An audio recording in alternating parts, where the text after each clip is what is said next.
938, Ngô Quyền đã lãnh đạo quân dân đánh thắng quân Nam Hán trên sông Bạch Đằng, kết thúc hơn 1000 năm Bắc thuộc, mở ra một thời kỳ độc lập lâu dài của Việt Nam. Ngô Quyền sinh năm 897 tại Đường Lâm, Sơn Tây, Hà Nội ngày nay. Ông là người có sức khỏe, trí lớn, mưu cao, mẹo giỏi. Do có nhiều công lao, Ngô Quyền được bố vợ là Dương Đình Nghệ phong làm thứ sử, trấn giữ Ái Châu, Thanh Hóa. Tháng 3 năm 937, Kiều Công Tiễn phản nghịch giết Dương Đình Nghệ để đoạt chức tiết độ sứ.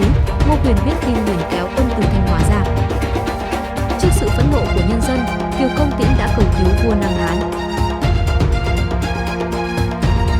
Năm 938, vua Nam Hán cử con trai là Lưu Hoàng Tháo thống lĩnh 2 vạn quân sang xâm lược nước ta lần thứ 2. Vua Nam Hán cũng đóng quân ở Hải Môn, Quảng Tây Trung Quốc, sẵn sàng tiếp ứng cho Hoàng Tháo. Khi quân Nam Hán còn chưa đến nước ta, Ngô Quyền cùng đội quân của mình tiêu diệt Kiều Công Tiễn tại thành Đại La. Dự đoán quân Nam Hán sẽ vào nước ta theo đường sông Bạch Đằng, Ngô Quyền đã huy động quân và dân lên rừng chặt hàng nghìn cây gỗ dài, đầu đẽo nhọn và bịt sắt, đóng xuống lòng sông Bạch Đằng ở những nơi hiểm yếu, gần cửa biển, có quân mai phục hai bên bờ.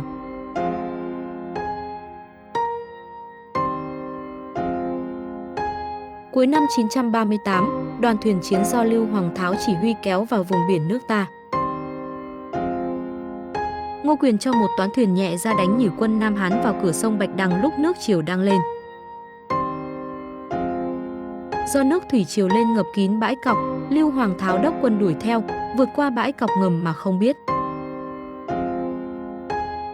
Đến khi thủy triều bắt đầu rút, Ngô Quyền hạ lệnh cho quân sĩ đổ ra đánh, quân Nam Hán chống không nổi phải rút chạy ra phía biển.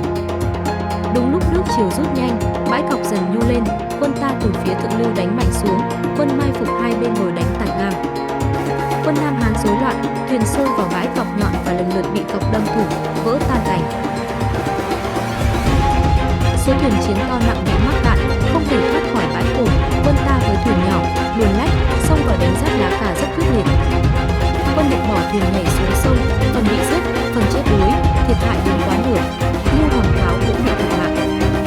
Vua Nam Hán được tin Hoàng Tháo bị chết, đã hốt hoảng, vội hạ lệnh thu quân về nước.